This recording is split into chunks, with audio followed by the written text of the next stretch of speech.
Now at 4:30, U.S. gas prices have never been this high, ever. The national average topped $4.14 a gallon, breaking the previous record set back in 2008. Stations around the country raised prices yet again today. One energy expert predicts $5 a gallon is possible. I think Putin is angry and frustrated right now.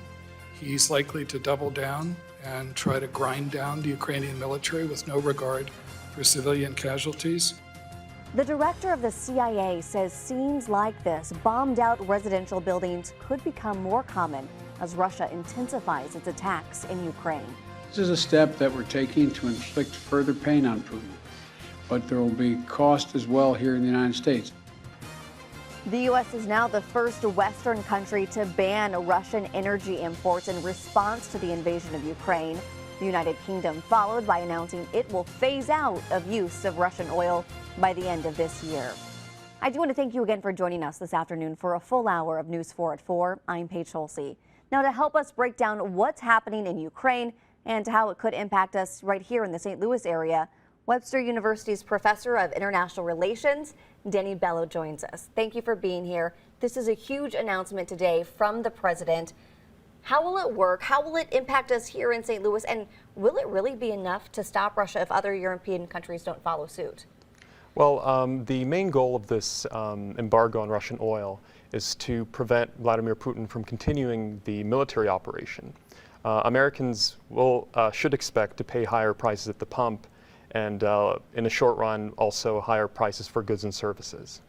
What is the very latest in the talks, the diplomatic talks between Ukraine and Russia? I mean, could there be a diplomatic end to this at all? Is that a chance? Well, a diplomatic solution is the only solution because any alternative would be simply unacceptable. And right now we are seeing the diplomatic efforts focusing on the humanitarian challenges. Well, speaking of those humanitarian efforts, I mean, the video that we're seeing, moms and their young babies fleeing while the men have to stay and fight, it's heartbreaking. It's hard to watch. People want to help. It's complicated, though. So how is that all working out? Well, thus far we're seeing the two diplomatic rounds of talks, and they focused on the creation of these humanitarian corridors. And thus far we're seeing these corridors largely failing because the civilians who are trying to flee these major metropolitan areas in Ukraine are still being bombed. What do you think needs to happen to prevent the worst case scenario? I mean, people have mentioned a World War III. We've talked about the huge nuclear threat. What do we need to do to prevent a direct confrontation between NATO and Russia?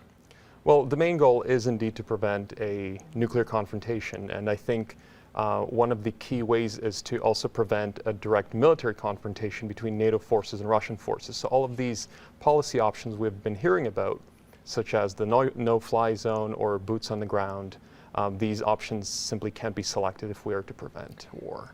Now, people who have been following this, I think, might feel a little lost and confused, like, well, what was the justification for this? What is Putin using as the excuse to invade Ukraine? Can you get us caught up on that propaganda campaign? Mm-hmm. Well, interestingly enough, Vladimir Putin's original goal hasn't changed throughout this conflict. And the original goal was to prevent Ukraine from becoming a hub for NATO forces and to fully demilitarize Ukraine. Okay, it's a complicated situation, but we really do appreciate you joining us today to try to break it all down for us. Professor, thank you. Thank you very much for having me.